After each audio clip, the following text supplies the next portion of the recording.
Bismillahirrahmanirrahim.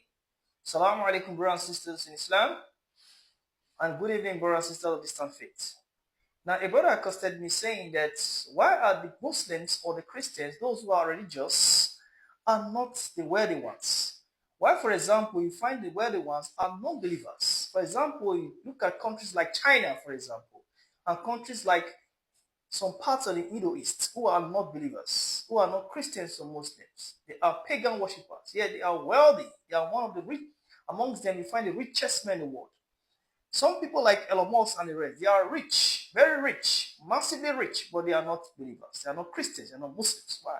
They will speak against religions. Why are they rich? And why the Muslims are the ones suffering?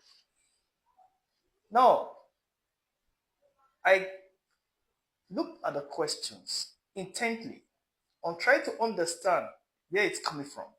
When I examined the question, I realized that if, for example, the believers are wealthy, then the faith of the believer is weak. How? Someone asked me. Now, examine it.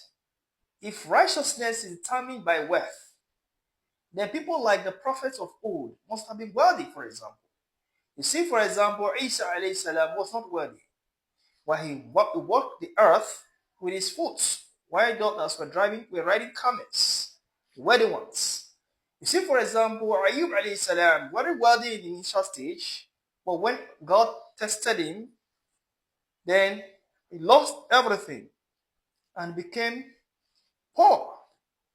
Until after which he passed the test, he became rich again. So look at how people who were wealthy. The only ones you can count to be wealthy are Solomon, Suleiman.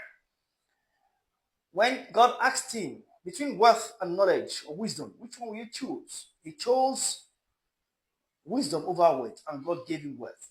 Now, Allah says in the Quran, reminding the believers, saying, for example, why are they believing when they are not tested? For example, Allah says in Surah Al, look at the surah which is found in Surah Al-Ankabut, for example. Surah Al-Ankabut. Surah Al-Ankabut, chapter 29 of the Quran, verse 2 and 3. Allah says there, أعوذ بالله من الشيطان بسم الله الرحمن الرحيم أحسب الناس أن يتركوا أن يقولوا آمنا وهم لا يفتنون.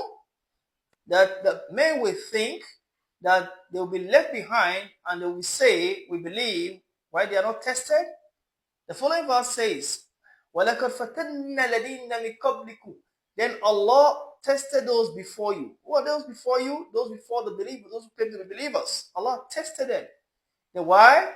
Allah says, فَلْيَعْلَمَنَّ اللَّهُ الَّذِينَ صَدَقُوا وَلْيَعْلَمَنَّ الْكَاذِبِينَ. Allah is testing them to know which one is true, which one is sincere in his iman, and which one is falsifying his iman. Now, if for example, as a believer, you say you worship Allah, you goes to mosque, you goes to church, for example, you are devoted to Allah when you don't have money. If Allah bless you with wealth, that person who goes to church or mosque, for example, will come out lazy because he has gotten the wealth and he'll be busy with a lot of activities and forgets Allah subhanahu wa ta'ala. That's one of the reasons Allah will take wealth off him. Not completely, but to test him, to see if he's faithful to Allah subhanahu wa ta'ala. So there is no believer who is not tested. All believers are tested. Now, if you examine it from that point of view, because another verse in Surah Al-Baqarah, Allah says that they will say, who will say, Am hasabtum, they will think, Am hasabtum, the an tadkhulu jannatan, falamma yatikum. When then they will say that they will think, not say, they will think that they will enter the paradise. فَلَمَّا يَأْتِكُمْ مَثَلُ الَّذِينَ خَلَّ مِن قَبْلِكُمْ. Then those who will say, they will think that they will enter Jannah when something of similitude, like what has happened to those before them, that passed before them. What are they? مَسَّتْهُمْ بَسَّاعٌ وَالْبُرُورُ. Then وَزُلْزِلُوا. Allah said that verse. وَزُلْزِلُوا. Now what does it mean? That they themselves when calamities, when poverty befell them, and they will begin to shake. وَزُلْزِلُوا, began to shake.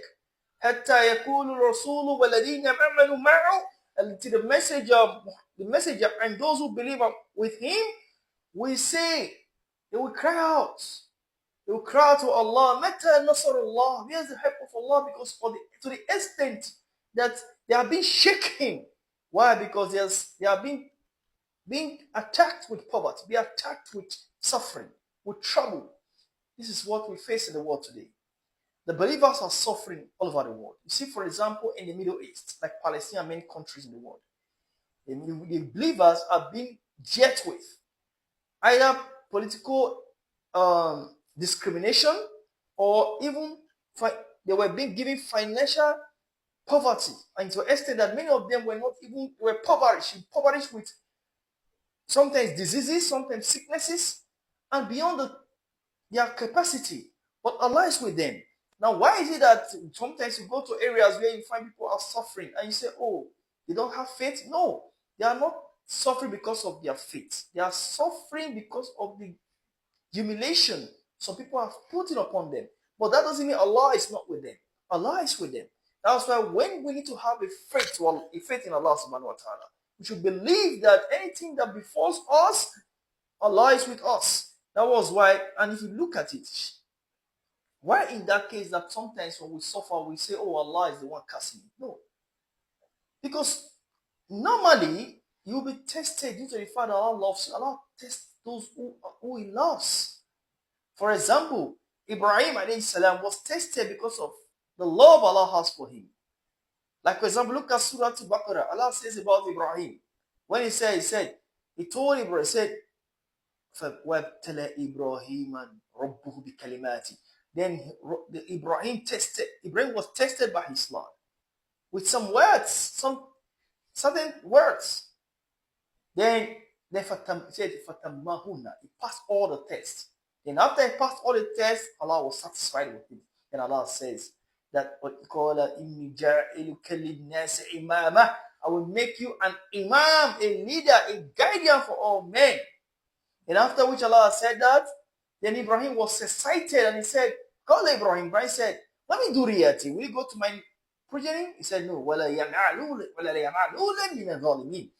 That will not reach your what? Those wrongdoers among them. So with that, Allah tested Ibrahim.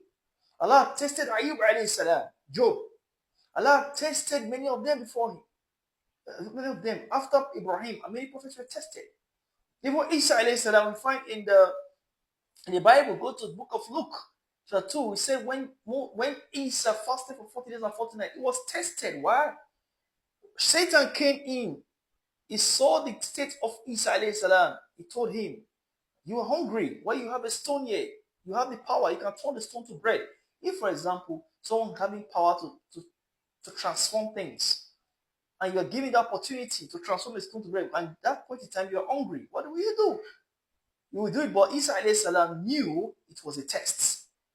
Then he declined and refused to turn the stone to bread. He moved further and said, okay, now you do this. Go to the mountain. You on top of this mountain, just if you fall down, your angels will carry you. Because you are the Messiah, the Christ. But he refused that. Then he showed him all things in the world. He said, those things are mine. Just bow down, prostrate for me. Just worship me. He said, no. This to show that you will be tested. Even if Jesus Christ was tested, if Ayub was tested, if Ibrahim was tested, who are you? Who are you? So we observe from all this that the testing continues. That was why if Allah wants to test the believer because of the love He has for the believers, that is the reason why Allah tests the believers. And with that, let's continue from next one.